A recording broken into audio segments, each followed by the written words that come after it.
Hey everyone, welcome to a very special episode of Fuzzy Memories from the Road. I'm Brandy Green, and with me as always is Dustin Pari. Hello everybody, good to be back here once again.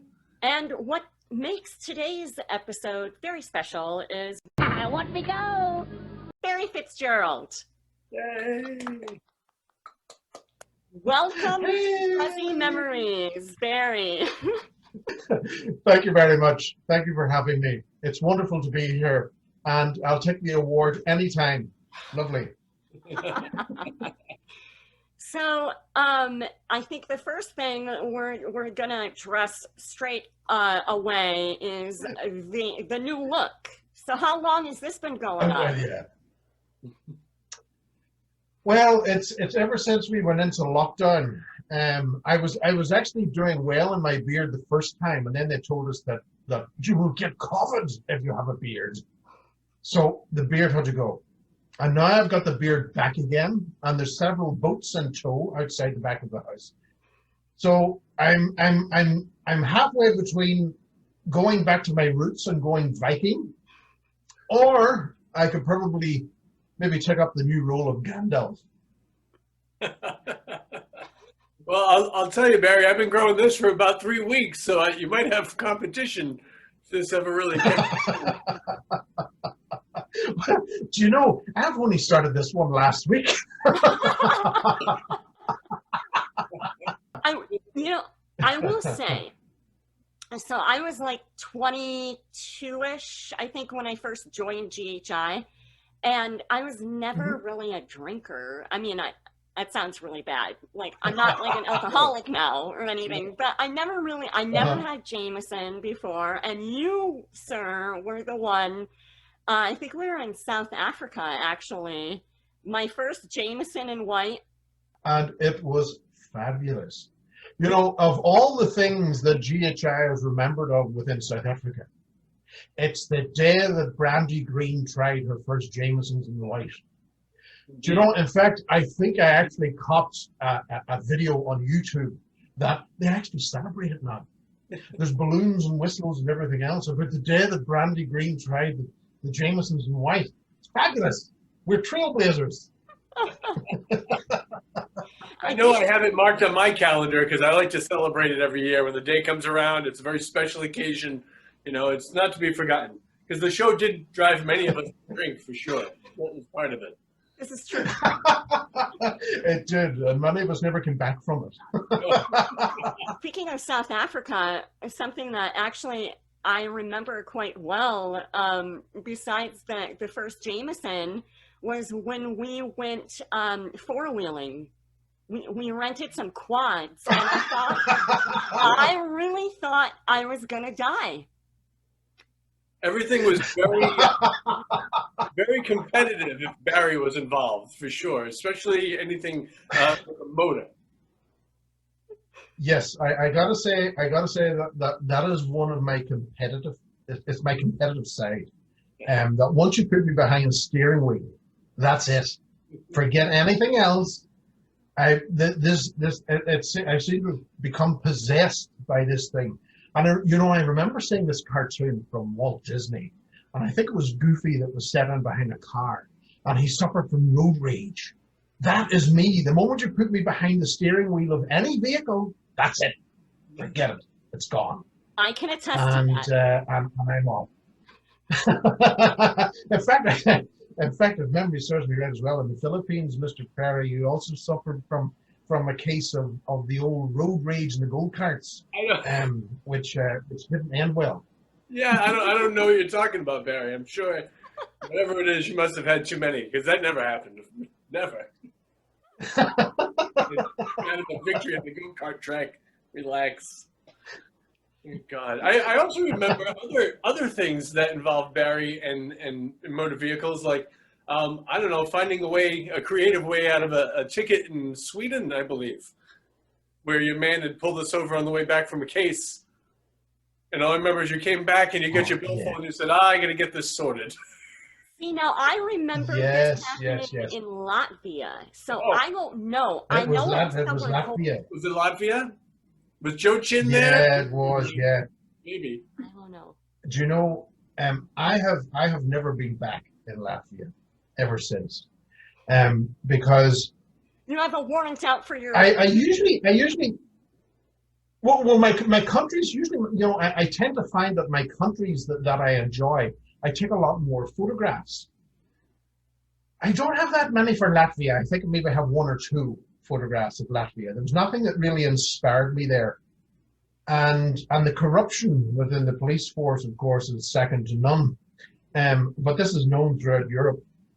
So we were stopped coming back from a case in this ramshackle car that we were given to drive, which I think was made back in 1984. If I think I remember right, it was a Chrysler, and it was blue. That's about all I can remember of that car. Now, we were driving through a forest, and suddenly we were pulled over by the police, who said, "Do you know why we pulled you over?" Well, apart from the car, which in itself is probably a felony, but the police said to me, "You're speeding." I said, "Really? Me speeding?" And he says, "Yes, you're driving through a city." Now, I missed the city, I must admit, as we were surrounded by trees. There must have been huge city tower blocks hiding behind these bloody trees that had ganged up on me and blocked my vision. So, of course, naturally, the police officer said to me, "Would you mind accompanying me back to his car?" So I arrived. I left, of course, you guys in the cars, and I headed back to listen what was going on. And the police officer started telling me what I had been doing wrong and all the rest. And it became very apparent very quickly this was a fix. So I said, "Look, how much is this going to cost?" And he said, "Well, $140. So I said, "Give me a moment." And that's whenever you guys see me going back to the car, the excuse of a car, and grabbing my wallet, going back, paying the officers, which he split his financial gain with his partner who was standing on the side of the road in front of me. And I went back, no ticket, and drove off. Now I can remember arriving back at the group of cast and crew who were waiting to find out. They were all, of course, waiting to find out what happened when I told them that I had to pay the police officers off. And they said, "Really? What with?" And I thought, well, what do you expect? Money. I don't run this CD camp. It's money I pay them off with. Oh, Lord. So that was my time in Latvia. I never forgot it. Brandy and I have mentioned that over the filmings here, that there were cases and cast members in which you had taken the time to convince them of things like the sheep will shrink if you don't put them inside in the rain. That birds Yes. highly trained to plant the seeds for the farmers. Or the cannibals living in Australia that would come up from the bush and eat you. Yeah. Yeah. Notorious. And I remember telling Joe Chin that the Taj Mahal in India was covered in rubies of all different colors. And I left it with Joe, and he went walking down the road, slightly puzzled, thinking, rubies of different colors? Like, oh yeah, well known. So fuzzy memories basically encompasses all of the locations that Dustin and I did together, and you collectively would play a role in all of those episodes. So I thought it would be fun to go through just a handful to see if you actually remember any of them. Well, Okay. we'll try. Let's give it a Because go. this segment might be incredibly fast because it may be a no. Okay, so my very first case with you guys was in Samsbury Hall. Do you recall this Yes. location? I do. I do. I do remember it in England, and it was one of those old style Tudor buildings with the black beams and everything else. Yes, I do vaguely remember that one. Yeah. I think Dustin called it the Gothic gingerbread house. Yes. Yeah, that was the place. That's about it. Yeah.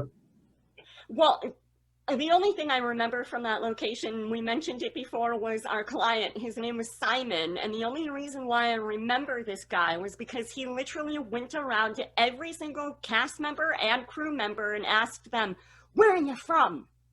And no matter where you were from, it was the most haunted location in all of Rhode Island, in all of Minnesota, in all of Ireland. It didn't matter. Do you know, Brandy? And this is something that I amused myself with when I've been watching your past shows, and I must say that they were absolutely brilliant. Loved them. They amused me no end. And in fact, up here in the office, I'll be watching the shows and I'll be in stitches of laughing. And my wife next door can hear me laughing. And she says, "That's good for you, Barry. You need to get back to more laughing." Because apparently I don't laugh anymore. Maybe it's the world we're living in. But yeah, and just when you were speaking about Simon, you know, I had completely forgotten about Simon. And suddenly the little grey matter starts sparking in my brain. And I can start to remember those particular incidences when he seemed to be fixated on these other areas that were notoriously haunted. And I thought, have you ever actually been to them? Because Salisbury Hall wasn't that haunted as far as I can remember. No, I mean, it was the most haunted hall in all of England. So, Sure. Yeah. At least on that street. Must have been the most haunted place on that street. We must have got it wrong.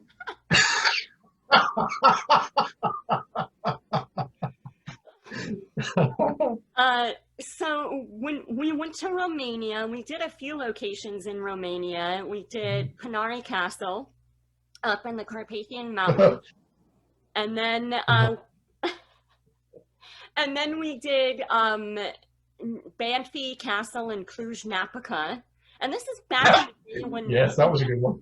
Andy Andrews was actually a part of the team. So that was many moons ago. So clearly you remember Romania. Yeah.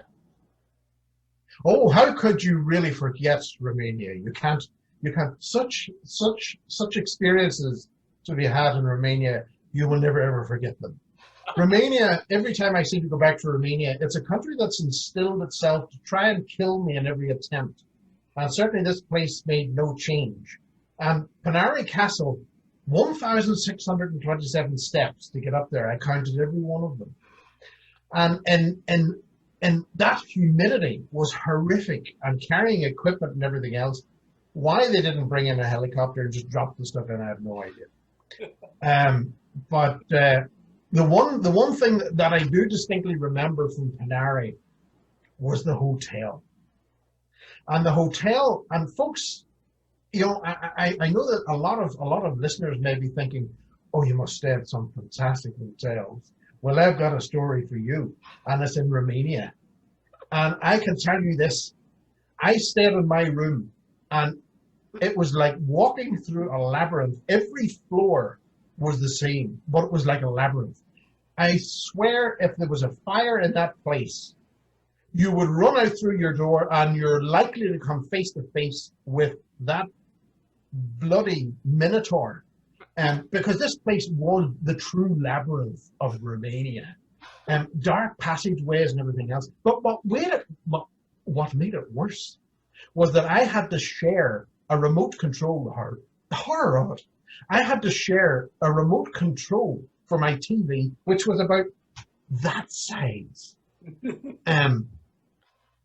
which was placed at the end of my room, which was about that size, and I had to share my controller with Andy Andrews, who was upstairs, and I couldn't figure out how on earth, if I have to change something, how do I do this? Sorry, I said it was the TV. It wasn't. It was the air conditioning unit, because that was vital. Because this was 30 degrees heat. I don't know what that confers to or translates into in American figures, but 30 degrees Celsius for us and high humidity. So I had this air conditioning unit above my head, and I left it on, and everything was fine. I give the controller back, and everything was fine. And during the night, when I switched off the lights, all of a sudden, bang, bang, bang, bang, bang. I thought, what on earth is happening? I switched on the light, and it was like a horror movie. This black ooze was running out of the air conditioning unit. And in fact, there was black things being expelled from the fan over the bed. I thought to myself, has some bloody big type of beetle crawled into my air conditioning unit and has been mauled to death by the fan units, and it just cast itself over my bed? I was horrified. And I couldn't get it switched up because my controller was on the next floor. So the bed itself weighed something like 300 pounds. So I had to try and force the bed from the wall. I reached in and I was able to get my hand down the back of the headboard to the socket and pulled the plug from the socket, and the entire socket came out from the wall. The thing's still running. It's still casting itself and expelling this black fluid over the place. So Romania, do I remember Romania? Hell yeah, I remember Romania, but not for the right reasons. I remember that story now. That's so funny because I remember you telling like everyone knew about Barry's bug black experience. That place was a mess. That was I mean, the top 3 worst of the worst hotels we had to stay in for sure. Oh, and the shower. The shower, now that you remind me, the shower and exposed electrical wires. I had the shower standing to the side of the shower cubicle in case there was an arc would have taken me out. Such joys. Oh, I tell you what, if I had the money, I would book it again. The experience was a life changer. Okay, so segueing from the shower stories, I think Dustin mentioned this in our Complicated Brazil episode, I think it was, where, so we stayed in the what was it, Grande Hotel Trilogia in Complicated Brazil. And some of the bathrooms, you had to share portions of the bathrooms or whatever with other people. Do you want to talk about that again, Dustin? Yeah, Barry, we had like a 3/4 wall. Like we had our private rooms, but then when you went to go to the bathroom, there's like a 3/4 wall between the two of us. And then the shower facilities are on the end and the toilets there. But other than that, it was pretty much a shared space. And I remember listening to you with the in the morning while you're getting ready. Yep. And I can remember, I think we also shared something similar in Italy when we stayed in the castle that made us pay for our dinner. We also did that as well, because it's not all glitz, glamour and glitz when you're out on the road, and you have to do some of your laundry in your own sink. And I can remember sharing the laundry powder and setting it up onto the wall and having a conversation, and then the detergent would disappear as Dustin was also using it on his side, washing his clothes in the sink on the other side. So yeah, it was great experiences. But Brazil, I can remember Brazil, we got into a lot of trouble there. Well, I was involved. Of course, there was going to be a lot of trouble. But I can remember in Brazil where we were told to go out and investigate the night before we actually filmed. So we did. And to this day, I will state that we were told to go out and do this. And we investigated. And one thing that really puzzled me was the symbolism that appeared on the old elevator. And you can remember that old elevator was the one where you pulled open the doors manually, and there was the cage behind it. You pulled that back, and then there was a lever, and you went up and down the floors. Yeah. But on the outside, the symbolism on the doors was very symbolistic to mythology and folklore found within Eastern Europe. And I remember I directed the question during an EVP session in the front room. I said, "What are you known by in Eastern Europe?" And it came back, and its translation came back, vampire. And that was the symbolism that was on the elevator. Now, it was a class A. It was brilliant. It tied in with what was happening within the room as well, where people were being attacked whenever they slept in the room and everything else. But because we filmed it, or because we had taken that initiative and went and done that investigation because we were told to do it, it wasn't to be repeated, and it was an opportunity that I felt was completely wasted, because we had made contact with the very entity that was causing the problem, because we had identified it through the symbolism that was left by the German owners of the hotel. Right. That place was really good, actually. We came away with probably some of the best evidence I think the show had ever really gotten at Kambakeeda. Yeah, it was one of the better places for sure.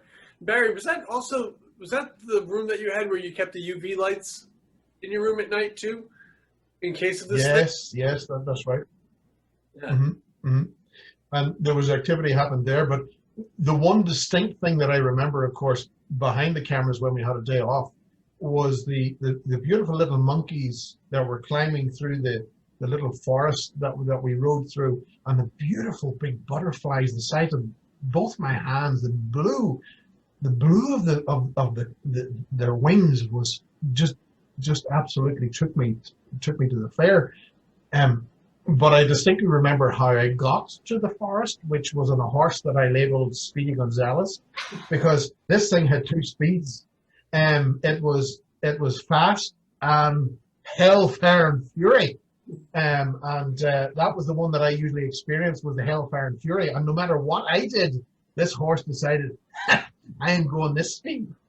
So I distinctly remember that. My mule had one speed, and that was death. Yes, I do remember you climbed into the buggy then after that. Yeah. I do remember a very, very funny situation. At the time, I was horrified. I was horrified that it was happened, but I can remember, Dustin, that on our last night within Austria, we decided that you wanted to go to McDonald's in the nearest town. So we headed with great haste in the van to the town, only to be stopped by a stoplight, and I'm not even going to swear in this particular show, someone in an office decided that they were going to stop traffic, that were about to go through the tunnel, this very, very long tunnel in Austria. So we had to sit there and wait for ages, and we got bored. Now, I came up with the wonderful idea, and I must point out that we were driving a Dodge SUV. So the sides of the SUV are quite high. You know, the door sills are quite high. So Dustin and I decided, well, let's pass the boredom by having a game of snakes and ladders, which I had on my smartphone. So to me, it was simple. It was innocent. Now on my smartphone, like this one, we had to take turns at shaking the dice. Now, people at this stage had started gathering along the sides of the road because they needed smokes and everything else. So, in fact, I do remember one guy drove into the bus, the bus behind us on the left-hand side. But these people started gathering on the side of the road, and we were close to the very beginning of the line. So all these people were lined up, smoking away, having a chat in some language, as Dustin and I were having a game of snakes and ladders in the car. Now, the problem was to shake the dice. you had to do this. And then you flipped. As you can imagine, everything was going great and I was winning wonderfully. And then Dustin's time came to shake the dice. So as you can imagine from my view within the car, Dustin's doing that. I'm looking down at Dustin, waiting to see what the dice comes up at, when suddenly the horror struck me. These people had stopped talking and stopped smoking and were watching us.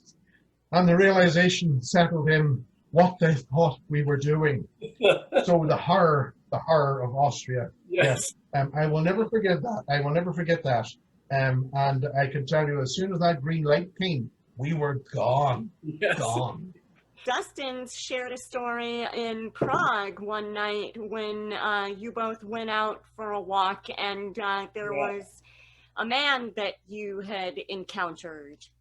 A gentleman, Barry, that was trying to offer us admission to one of his special clubs, and he kept offering all different ladies and things, and I thought I was being clever to get our way out by putting my arm around you and saying we were together, but it was only a couple of steps away. I remember that.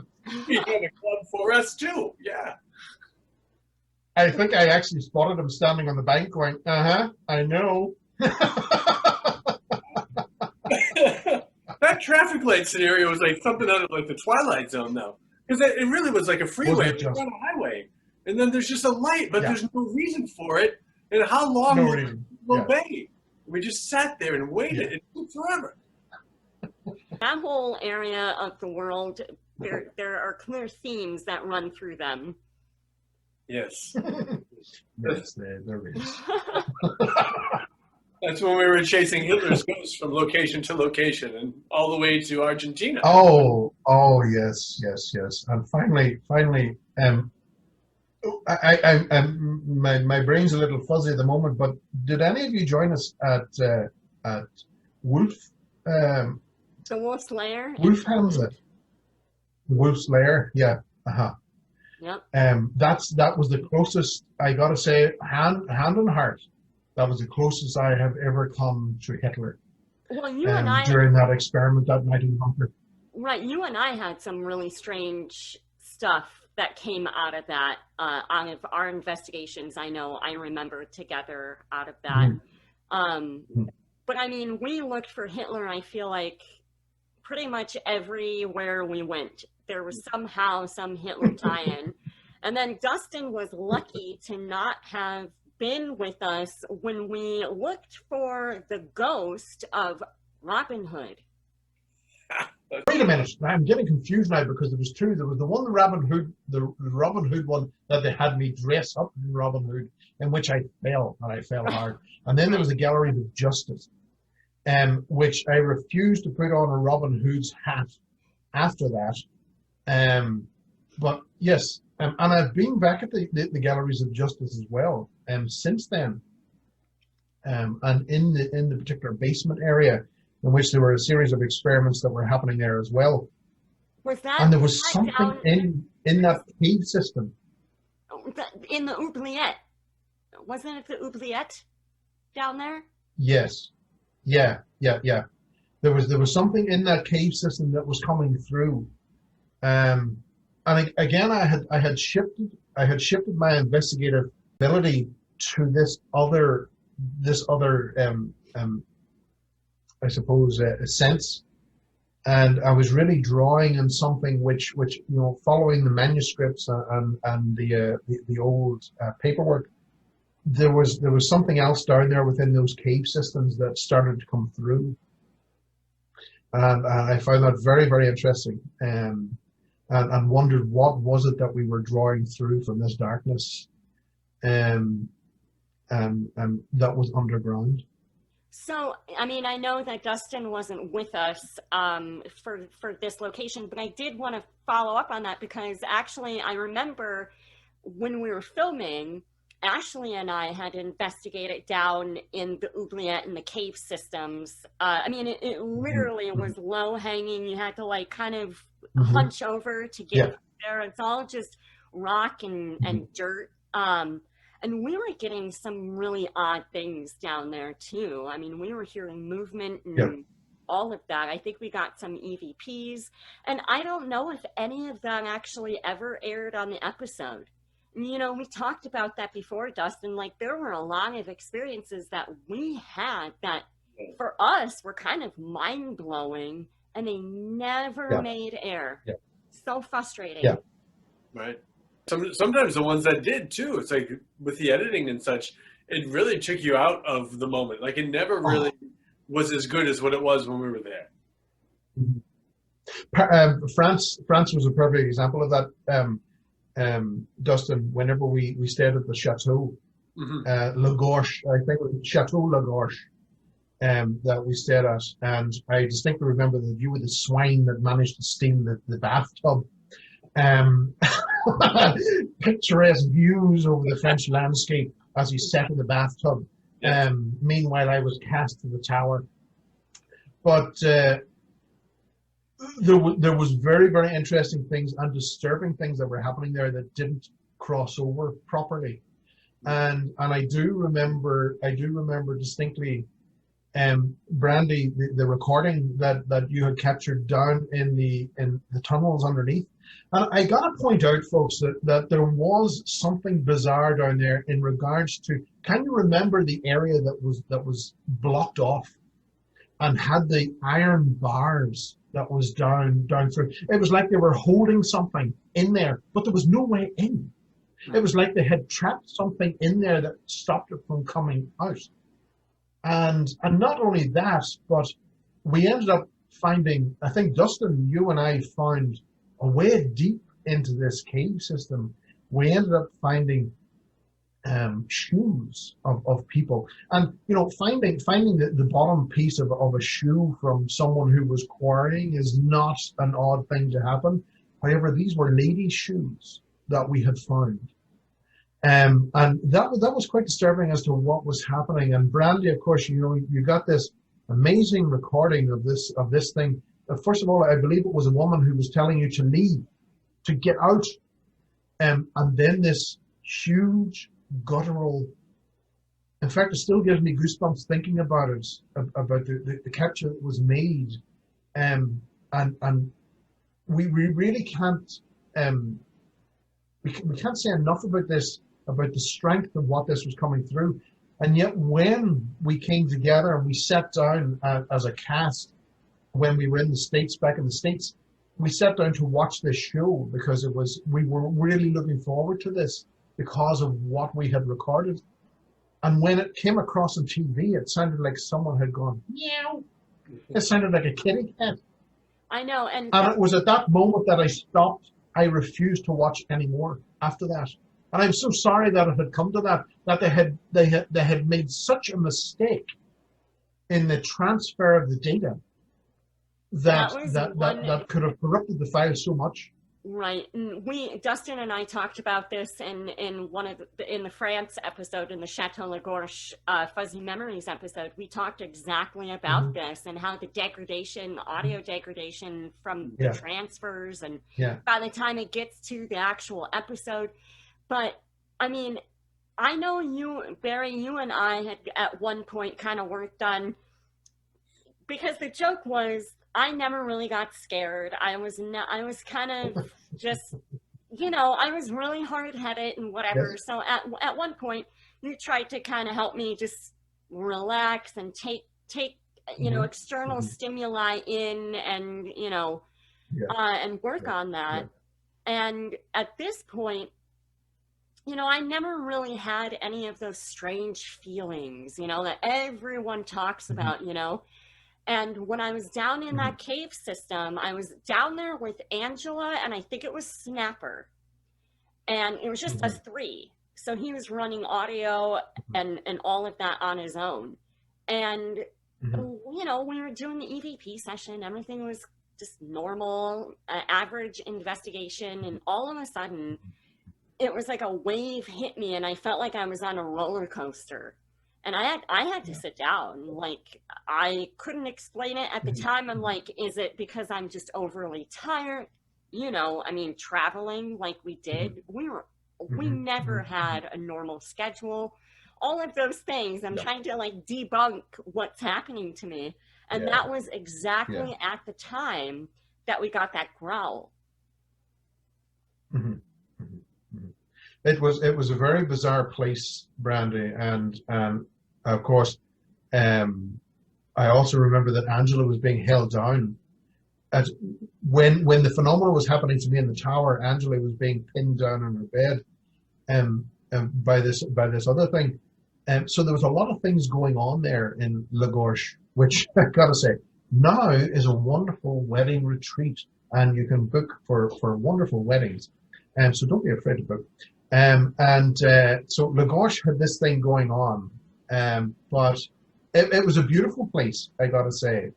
It had this really tranquil energy around us, but it was the tunnels underneath that I couldn't get my attention away from. There was something else going on there that seemed to filter up. That's a place I will never forget. I remember those tunnels. I remember some of the backstory was that during World War II, they were actually hiding individuals that were fleeing the persecution. And so, I mean, it is interesting, and it's totally within the realm of possibility that some of those individuals that were hiding down there, you know, if there were any artifacts found, could very well be linked to that. Yeah. Very, very, very much so. Dustin, you brought up a fair point there in regards Snapper. God rest his soul. I must say he's since deceased. But Snapper and I had a wonderful jail.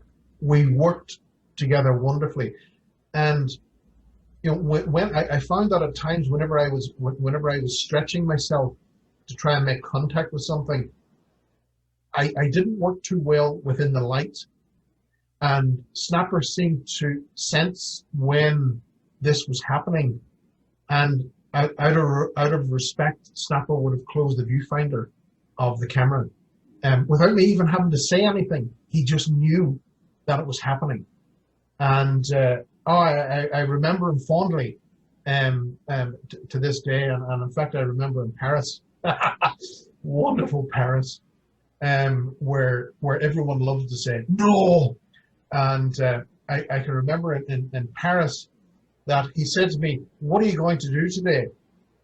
And I said, "Well, myself and Dustin and Joe, we have to take a submarine out into the English Channel and rendezvous with a guy there. And if he doesn't pay up, well, then we'll sink his boat." And he said, he laughed and he said, "Yeah, you give me proof that you were in a submarine, I'll give you €200. And at the end of the day, he came back to me and he said, "Well, where's your proof?" And I showed him the proof, and I was standing holding on to the periscope. You were loading torpedoes in the engine, the torpedo room, and Mr. Chin was operating the engine room. He was horrified. I never took the money off him, by the way. But we sought that submarine out.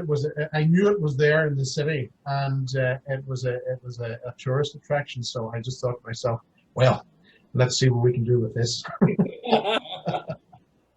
He was such a great guy, man. And it's funny, you know, one of my favorite moments from investigating, and one of my favorite moments of investigating on and off the show, actually came with you, Barry, and with Steve, with Snapper, in Latvia, when you were actually, just like you did with Brandy there, you had done with me some metaphysical work and trying to find a little balance for myself to get my own guidance. And they had told us the story of this woman committing suicide there, or dying by suicide, and her husband there. And we're in the cell, and I just kept telling you didn't feel right. And I remember you saying, "Now, well, where is she, Mr. P?" And I directed us down the hall to this other cell. And it was just the two of us there with Steve. Again, the viewfinder goes closed for the darkness. And we hear this woman's disembodied voice speaking in Latvian. And that was so loud and clear. Like, that's still one of my favorite investigative moments that I've experienced. I think the real problem that we're faced with today within paranormal research is that we have too many bells and whistles. We have too many flashy lights and everything going on around us. We're constantly engaging our conscious brain to watch what the equipment's doing, and we're not listening to what's coming through our own best piece of equipment, which is the human body. And understanding the biology of the human body, we would do so much more within paranormal investigating than what we are doing with bells and whistles, which we're not learning anything, I gotta say, with bells and whistles. You know, if you say it to this thing, if you're here, make the red light go, and it goes. If you're a meal, make the red light go. We're not learning anything from this. It's the same rubbish being recycled time after time after time. We need to really engage what is truly going on and understand where, number one, where the threats are coming from, which are beyond the veil. And if we understand the threat, then we can move forward with that.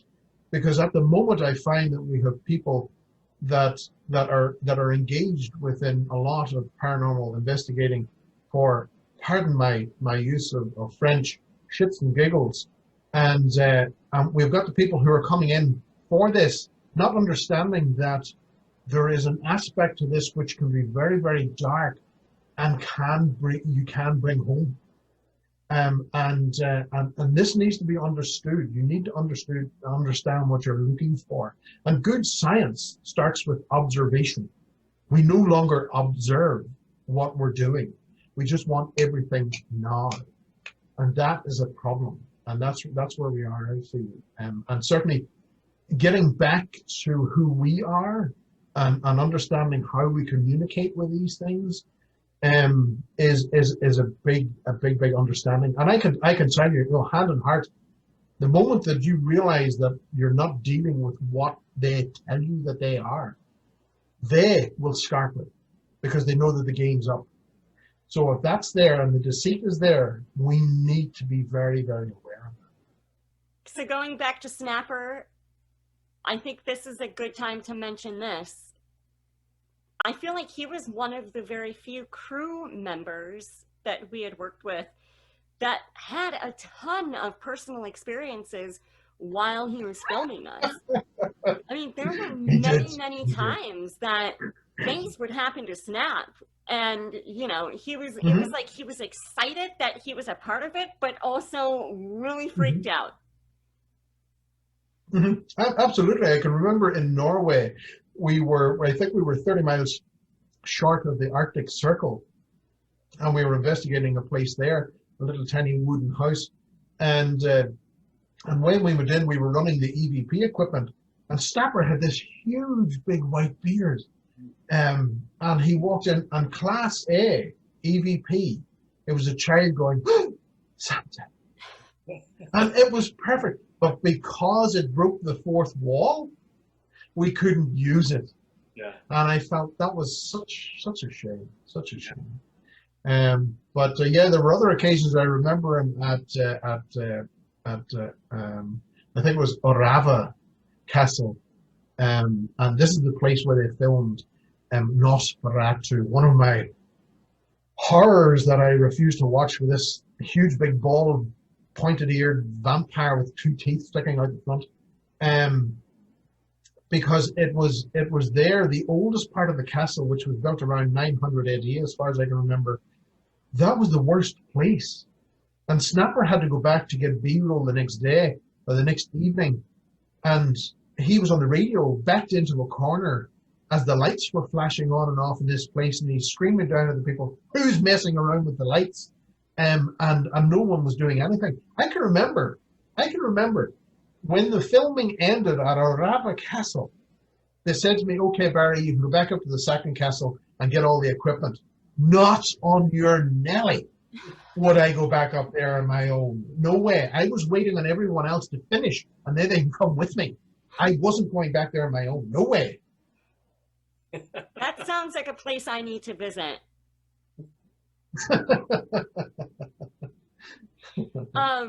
So I'm gonna ask before I forget, a question that everyone's gonna want to know.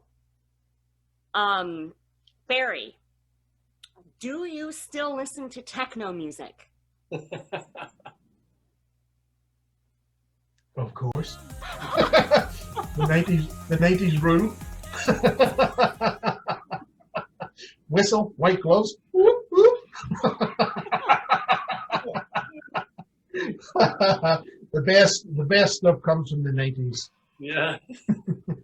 Yeah, I remember many car rides with techno, Euro techno music just blasting through the speakers, like on these country to country Yeah. road trips. Yeah. What I was doing, I was attempting to centralize your chakras Oh, and all of that through the techno. I still have one or two songs that I downloaded while being on the road with you that I had kind of seeped into my brain that I started to enjoy. So every once in a while, when it will pop up on shuffle, I'm like, oh, I'm back with Barry driving across Europe again. Don't resist it, Dustin. Don't resist it. So what are you up to now, Boz? I'm sure people watching want to know what's Mr. Fitzgerald doing these days. Well, I'm still very much knee deep in investigating, documentary making. I'm writing books. I just finished my latest one there, The Deception of Gods and Men. I was out in Peru as well.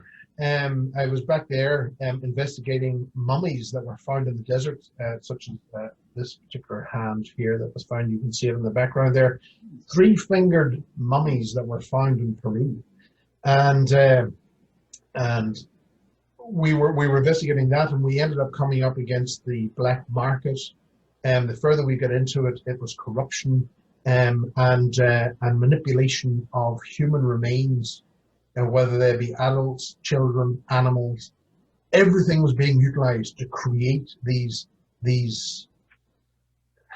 Frankenstein representations of what someone believed was an alien race. And so we were exposing that as well. It got very, very chancy and cagey. So I'm glad that I'm back in Ireland. I don't think I'll be back in Peru anytime soon. But we exposed it and we released a documentary on it. And I'm working with my co-author at the moment, Cormac Strain, on Legend Seekers, which is delving into the Irish landscape and the mythology and folklore there. And of all the time that I've experienced paranormal phenomena over my decades, I have never experienced the level and intenseness of phenomena that I've experienced in Legend Seekers, to the point that I would never ever wish. There's some things that I've come up against that I said to Cormac, if we ever encounter that again, I'm done. I don't want to deal with that again. It was that horrifying. And we've released a book there, Legend Seekers, which delves into that, and the Island of the Dead being one particular case in question. So those are what we're working on now. I'm working on my next book as well, the Fruits of the Gods, and it's just been a phenomenal ride for me, especially now over the last 5-6 years. It's really developed and plugged me into Ireland and into the landscape itself, and it's just been an absolute wonderment to experience what is still here, because we're the ones who decided to disconnect. When we go out for a walk, we put earbuds in our ears, or we don't walk anywhere. In fact, for the majority of us, we jump into the car. But all this stuff is still happening in the landscape. We are the ones who decided to disconnect. It doesn't mean that stuff does not happen. And that re-engaging with that, reconnecting with that, has been not only a truly inspiring sequence of events, it's also been absolutely terrifying and horrifying at the same time. So it's been a real joy for us. Speaking of Ireland, Dustin had mentioned this in our Rosslyn Island episode of Fuzzy Memories. When we were on Rosslyn Island, not only did we all almost die at sea, but additionally, there was an incident that I honestly didn't remember until Dustin had mentioned it, about you losing your phone or something and finding it on the opposite end of the island. Did you ever figure out exactly what happened? Well, what had happened is that I showed the cast Rathlin Island, and it was bad weather. It was nasty. But I had this LG Shine phone in my pocket, it was like a mirror. And we were going around the island. I had taken one of the vans that we had brought over in the ferry, and everything was great. We arrived back at the location, and whenever I was taking my jacket off, I realized that the phone wasn't there. And I thought, oh no, it's fallen out of my pocket. So I went back over the locations that we were at. No phone. Nothing was there. And I can remember coming back and saying to the cast, the damn fairies have got my bloody phone. And I remember them laughing at me saying, oh, Pari, the fairies. You in Ireland, the fairies. But the fairies did. And this was the strange thing, because when we got back, I had to cancel the phone contract. I had to cancel and get the phone switched off. And we ended up heading down to Wicklow. On the way down, I stopped and got a new phone. Now, when we were in Wicklow, I got a phone call from my father, who said, Barry, have you lost a phone? And I said, yeah, Dad, but how did you know? And he said, because I got a phone call from the harbour master in Ballycastle, where we were. And he said, he has your phone. And I said, but that's impossible. The battery life wouldn't have lasted that long. How on earth did he get into the phone to get the contacts to contact you? The weather was horrific. The phone isn't waterproof. It would have died within the first night. How did this all happen? He says, I don't know, but your phone was found at this particular location. And I went back to the cast and I said, see, the fairies took my phone. And they said, yeah, Barry, it dropped out of your pocket and it was found. That's all it was. And I says, really? It was found at the Northern Lighthouse. And they said, see, that's all it was. We were never at the Northern Lighthouse. And not only that, it was found with 7 other phones. So, strange or not, the damn fairies took my phone. I would love to go back to Northern Ireland. I think I told Dustin, we'd been to Ireland and Northern Ireland, but for me personally, I really took to Northern Ireland specifically. Didn't necessarily care for the location, the manor house that we investigated, but just the island of Rathlin and just the whole area of Northern Ireland. I don't know what it is, but I just felt like a connection with it. I'd love to go back sometime. I think a lot of folks underestimate the geography of Ireland, and that you can stand on the coast of Northern Ireland and look at Scotland 16 miles away. Which is virtually nothing. However, the sea to get to Scotland is notoriously dangerous. But the landscape itself is rich. It's rich in lore and mythology, and that is carried through. Granted, in Northern Ireland at the moment, we do have some issues going on in regards riots and things like that. But that will pass, like everything. It will pass, and the north will always be there, and it is a rich place in its mythology and everything else. I remember being in some hotel one night and sitting down in the one of the little back areas of the main floor, and Barry was just you and myself. You had purchased a bottle of Jameson, so we were having Jameson and White sitting there, and you were trying to convince me about the achievements of Northern Ireland's space program, to the point where I couldn't stop laughing, but you still kept trying to go with it to try to get me to believe in this aeronautic program that they were doing. There's always some story or some nonsense that was going on the sides. You never just sit and have we're finished now. we're so finished with space, we don't want it anymore. We went up and we had a look, and we came back down again. And we says, you know what? We'll just stay here. Sounds about right. Pari, when Brandy and I talked about, I think one of our shared favorite moments from being on the road, the dogs that we came across. The dogs down in Argentina, they really did make an impression. I mean, these dogs met us every day that we were heading out, and when we went by road, they run through the bird reserve to get to the location where apparently Hitler vacationed, and they met us there. And it was remarkable that these dogs joined us every single day. And even at night, they would come to the house. And we had one big dog in particular. He seemed to be a German Shepherd cross that seemed to, especially for me and you, Dustin, he definitely seemed to click with us whenever we stayed in those houses. Now, what I do remember is us running out of gas in our apartment. So we stole Brandy's gas, and then her pilot light went out. I didn't tell this story. I held this story back. Oh no. That's why. Oh wait. Okay. So to remind, because I think we mentioned about staying in the apartments previously. To remind the viewers, Yes. We at the Hitler's Ghost or whatever the episode was called.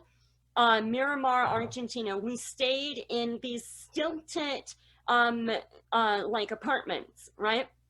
And so you and Dustin and Barry stayed together, and then me and Ashley were in one, and like, you know, we were divided like that, and each had like a propane tank for the hot water.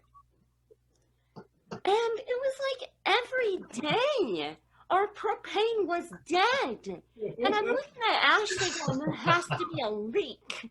I'm like, this is not making sense. We're not using that much. Fine. Contact the landlord guy who got pissed because we're going through so much of it and he had to switch out the tanks all the time.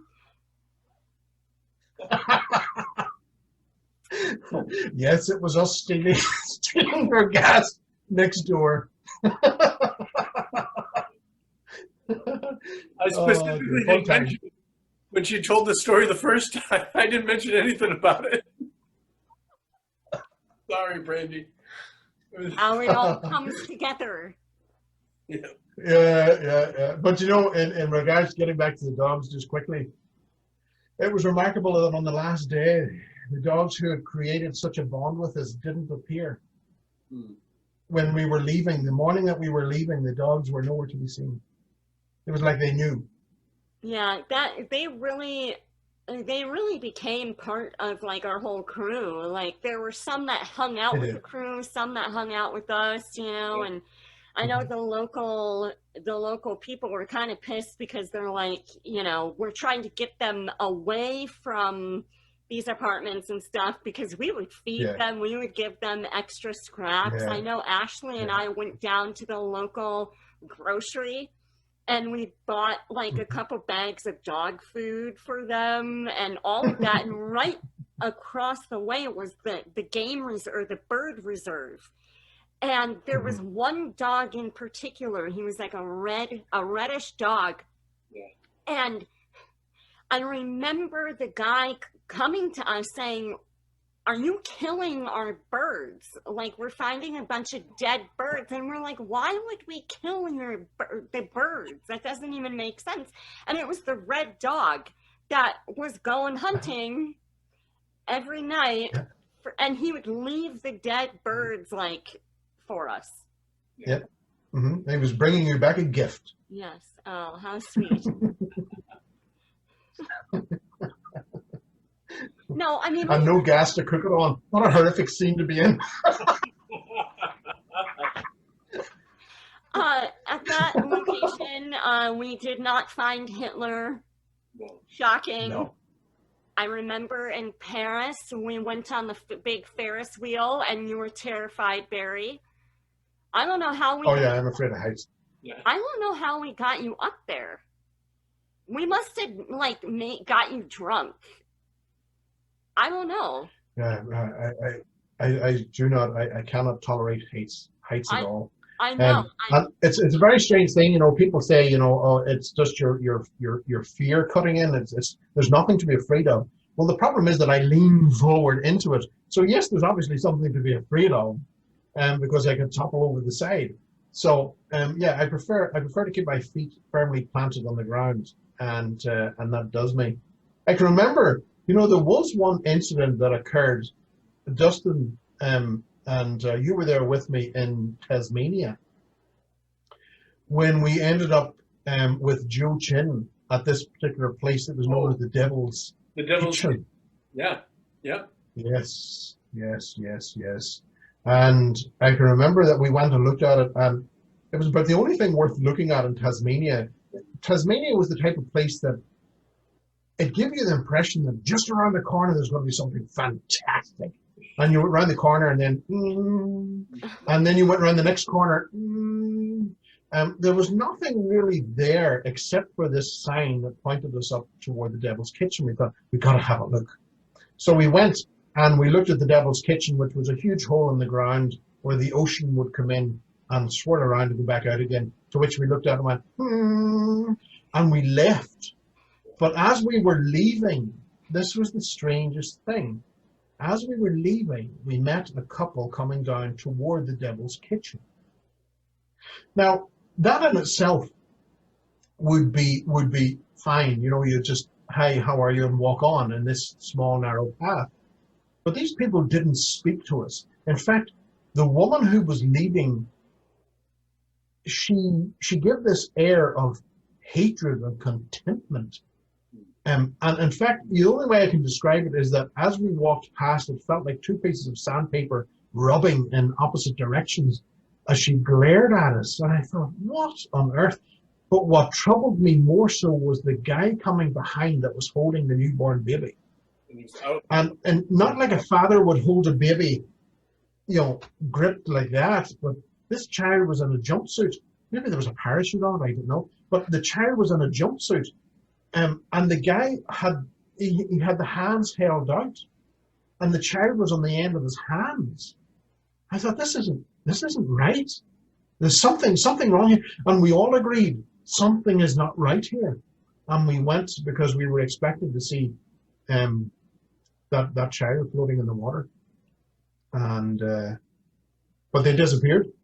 And we ended up meeting them again at the car park. How they did it, I don't know. But they managed to evade us and get back to the car park, loaded the child into the back seat of the car, and she just glared at us as we were leaving.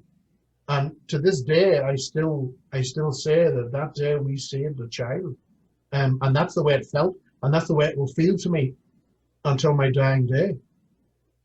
Yeah, that was. I always remember that. It was just a very odd occurrence, and like you said, the most jarring thing was just the look on that woman's face and the fact that we're carrying that child at a distance. It looked like something you would see in like a movie for like a sacrifice or something. That's the only thing you can think of, and you don't want to think of that. But it was like, no. But yeah, but then to go back down that path and they were gone, it's like something is really weird here. Yeah. Huh. Yeah. I'm glad we went back though, because it didn't set right walking away from it. You know, no. Back to look. I couldn't have continued knowing that I had turned my back on that infant. So I'm glad we did what we did. Who knows what may have happened further on, you know, within the week or the next week or whatever the case may be. But that day we made a difference, I feel. Yeah, very odd. It was a very odd occurrence for sure. Like definitely, I remember the Devil's Kitchen, but I certainly was not privy to that. That's horrifying. I do remember you, Brandy, being behind a golf cart in Australia, and all hell broke loose that day, and that was legendary. That was legendary. I think they still sing songs in Australia about that. Do you know why all hell broke loose? It was because Yes. I allowed Ashley to take over driving, and she almost drove us into the pond. Well, there was that, and also I would probably speculate the fact that they had given us an open bar at the golf club probably also added to the situation in which we thought that we were in the scene of Jurassic Park, chasing hundreds and hundreds of kangaroos and golf carts. Yeah, so I think that added to the problem that ensued. I'm pretty sure I would concur with that. You know, and the funny thing was, I don't know if you had ever seen any of that footage, but like it was this whole day thing. Like we were booked out for the whole day for Sci-Fi Australia. They like booked this golf course for us, paid for everything, like you said, open bar, all the golf carts if we wanted to play. Like it was this whole thing. And I never saw one interview that we did. I never saw anything come of it. It was just like a free paid day to mess around. We might be like legends in Australia. I mean, I haven't been back. Like maybe we're still like a really big thing down there. I doubt it. I think. Well, I think so. I think so. I think I heard a rumor that they sing about us in Australia. So I'll go with that. Yeah, I mean, I think that Port Arthur was pretty cool in Tasmania. I have a hard time remembering the other locations in Australia, honestly, especially the little courthouse we did, which was like just a blip on the radar. Nothing ever came of it. The homestead, whatever the homestead case was we did there. Yeah, in Junee, Australia, Monte Cristo. There you go. That was it, yes. And there's a movie has come out since about that house. Really? I don't know if you've ever seen the movie, but and I also believe that there was a guy jumped over the top of it on a motorcycle. So I don't know why he just doesn't do what everyone else would do and drive around it. He had to go over it. But there you I go. remember why. I know why, Barry. I'm going to enlighten Barry Fitzgerald, which That's all the time we had for today, kids. Thanks for joining us.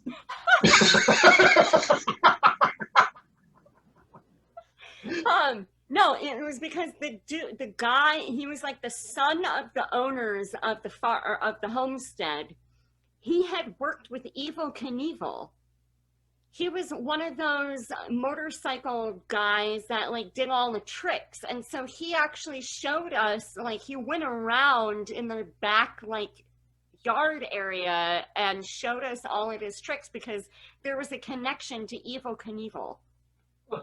I totally forgot about that until you just mentioned it. Yeah. Yeah, I vaguely remember that. Right, and there was I a don't know little why. tiny car that was racing around. Yeah. Random. Yeah, I was so annoyed that I wasn't asked to drive, because my driving skills is legendary. We had some production assistant too that put regular fuel in the diesel van or vice versa. Oh yes, yes, That that's a faux Yeah, a big faux pas. I remember that was a problem one travel day too because they completely took one of the vans out. Yeah. I don't recall exactly where it was. It may have been in Costa Rica, so Dustin may not have been with us, but I really don't remember exactly where it was. But for some reason, Joe Chin, I think, was driving one of the picture vehicles, and Dave Hobbs was laying down in the back, and he started driving off a cliff. See what happens when I that's right.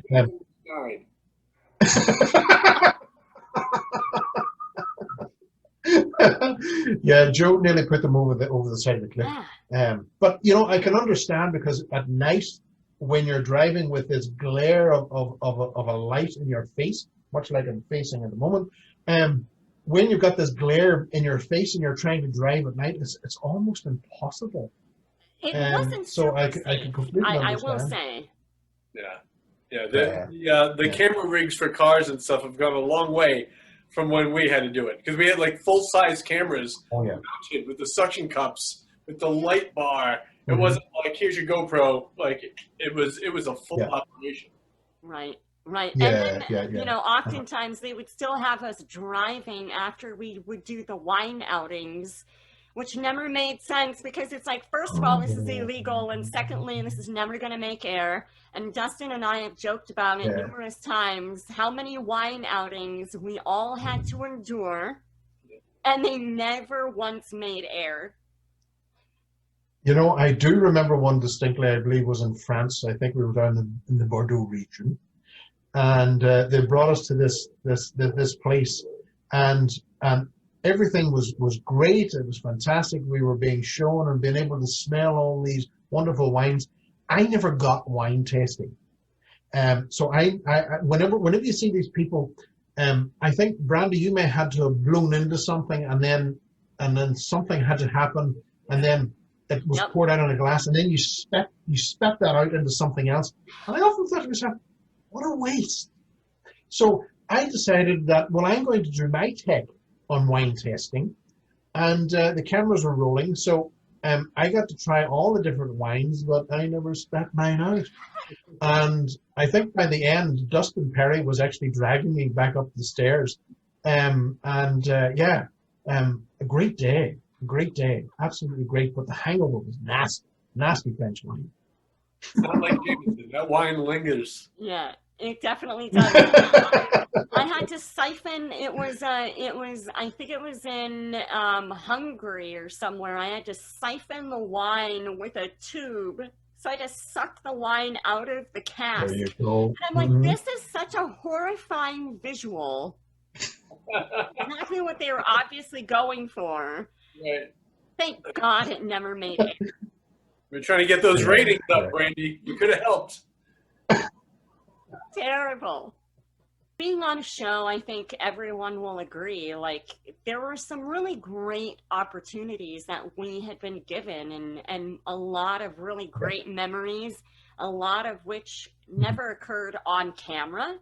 But it's also a very frustrating business to be in because there are so many things that I feel like we all would have done so much differently in terms of editing and all of that. So many Yeah. missed opportunities. I think now, of course, now that we're older as well, and I think I'm reaching the age of arthritis. That I think now on wisdom, that there'll be things that they simply wouldn't happen. But in fairness, I think that would make us stronger, a stronger show now than where we had come from.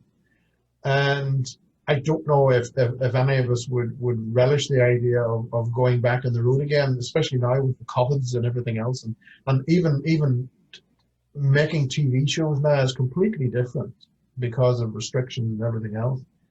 But I think we now that enough time has went underneath our bridge, we would bring something completely different to the world of paranormal research that has not been addressed on a TV to date. It's the same old run of the mill at the moment, and unless we step outside that box and see it for what it is, I think we're destined to repeat ourselves. But I think with wisdom, I think we would definitely make a different show. And I think coming near the end of GHI, we were starting to break free from that cookie cutter format, and I had even gone out to Singapore to find locations in Asia that were really going to test the team physically and spiritually. And those really interested me. It may have horrified the rest of the team, but I was really interested in those to really push those home. And then we got the call. It isn't going anywhere. So that was that. We moved on with our lives. I would do it all again if we had more or all creative say in the direction of the show. And I feel like it would be fun for a select few of us to go back to some of the, you know, a handful of the locations and do it again with fresh eyes, moving from what we knew then to what we know now, and just kind of revisiting a select few locations. I think that would be so incredible. And I think you're right. You know, with age comes wisdom. I watched some of those episodes when I was editing Fuzzy Memories. I watched some of the old GHI episodes and I was just like mortified. I'm like, who are these people? Because we've all changed so much in so many ways. So yeah, I would love to go back out on the road, but you know, I've done it. I've you know, produced other ghost shows since GHI. And I will tell you, you're absolutely right, Barry. I mean, they are nothing like what we did. And, you know, there are a lot of things that I would have changed for GHI, but nowadays it's just so boom, boom, boom. We need a commercial break, so we're going to give it 2 hours out investigating and back to the hotel and done. Like, it's not, we talked about it before, Dustin. Yeah. We start when the sun goes down and we stop when the sun comes up. We were legitimately out there busting our butts. Every location. You know, I think that there was such an opportunity was missed with the historical aspect to the locations, because there is so much of value within the history that we weren't getting from Wikipedia, and of course within etymology, within the words, the places that they were called, there was a history within the word that wasn't explored either, that may have been relative to the investigation, showing a deeper and longer history to the paranormal phenomena than what we had initially thought. So I think that there was a missed opportunity there within the history.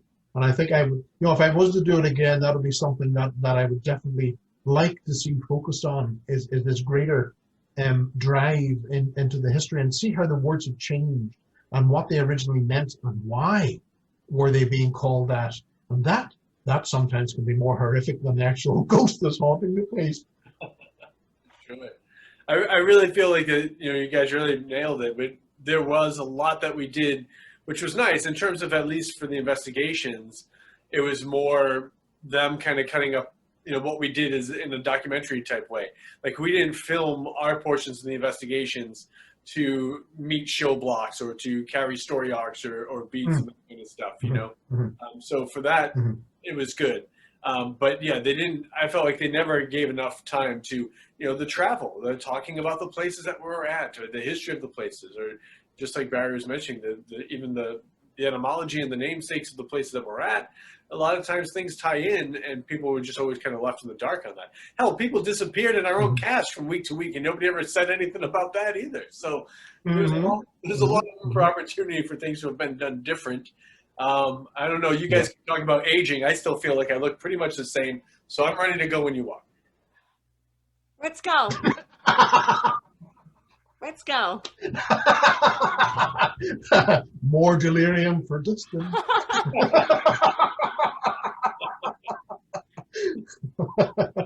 I'm sure I still have a couple of visors still in the basement somewhere. I could dust those off, get those ready. Flip them upside down. Yep, we're good. Get the case files and the Jameson. Let's do it. Oh, I'm keeping the beard. Yeah, you should. Look at these. The hero of the show. The case. There you go, Brandy. Look at them all. I was shocked to see that you kept them. It never crossed my mind to do that. I don't even have my own copy here in Ireland. I don't have my own copy of what I filmed. Yeah. At GHI, I don't have. I never got the opportunity to get any of the discs. No. And I was so regretful of that. Maybe not that I would have watched them, but to have them, you know, to say that that's what I did. Right. No, we we don't either. And the fact that they didn't even offer us a free copy, being that we were the content of the show, is still mind-boggling. I think, but you know what, Barry? You can buy it online for like $600. So, you know, They're a rarity. yeah. Yeah. I keep checking to like junkyard sales, garage sales, estate sales, but no one seems to have them. No. Oh well, maybe someday I'll get lucky. That's it. That's it. We get a copy. Or you, the viewing audience, can watch episodes of GHI for free on the Peacock TV app. That's right. There you go. There you go. That would work. We're still alive somewhere. Somewhere, kind of. In Australia, of course. Yeah. All right. Well, Barry, this has actually been incredibly fun. I know, like, for you and I, we haven't connected in like a decade. So this is truly, it's been a lot of fun. Thank you so much for carving out some time to do this with us. You're absolutely very well. It was really nice to see you both again, and I shall pick my staff and go back and start battling the underlings in the cave systems. You shall not pass. Oh, God bless you, Barry. Always good to see you, buddy. Miss you. All right, folks. You take care. Bye, guys. See you guys. Take care.